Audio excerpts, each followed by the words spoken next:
Osama bin Laden's journey toward jihad and global terrorism began in Saudi Arabia in 1957. He was the 17th of more than 50 children of a self-made billionaire. Osama was more religious than the rest of us. He did not like to listen to music or to watch TV. Most of his brothers were educated abroad, but Osama stayed in Saudi Arabia. Then, in 1979, Soviet troops invaded Afghanistan, and Osama bin Laden found his calling, helping the Afghans fight their jihad, holy war, against the communists.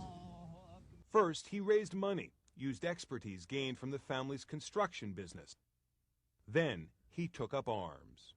I've talked to eyewitnesses of the battles that Osama bin Laden was involved in, and whatever your views about him, he's not a coward.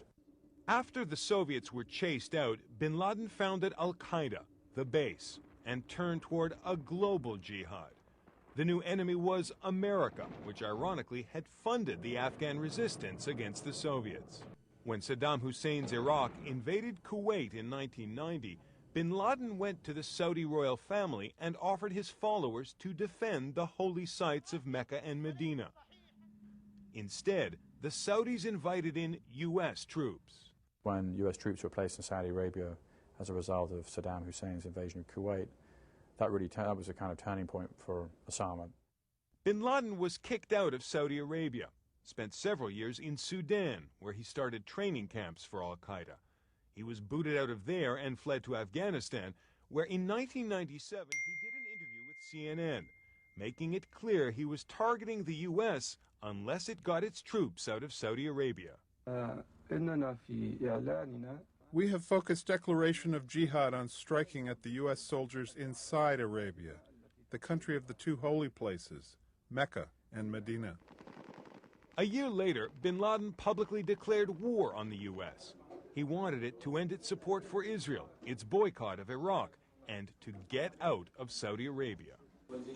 Jihad is mentioned here. It is to mean carrying the weapon and to kill those Americans.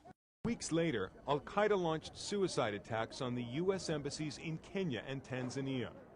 U.S. plans to grab bin Laden in Afghanistan never made it to President Clinton's desk, and the emboldened Al-Qaeda launched another attack in 2000 on the USS Cole, killing a number of sailors. Then, 9/11, attacks inside the United States. Later, bin Laden would gloat that the plan succeeded beyond his imagination. They were overjoyed when the first plane hit the building, so I said to them, "Be patient." But bin Laden, who had been contemptuous of America, had overreached. The U.S. invaded, and bin Laden became a man on the run. He was last seen by people not within his inner circle at the Battle of Tora Bora in November and December of 2001. And believed to have been wounded there by the U.S. bombing. But he escaped. Intelligence officials believed he was likely in Pakistan. From then on, bin Laden communicated with his followers online and through numerous audio and video messages, attempting to keep himself relevant even in hiding, all the time warning the West that Al-Qaeda would attack again. We want to restore our Islamic nation's freedom. Just as you violate our security, we violate yours. Bin Laden's legacy, I think, is a kind of an ideological way of looking at the world, which he's communicated to a lot of people, which I don't think is going to go away. But now, finally, news that the world's most wanted man has been killed. Jonathan Mann, CNN.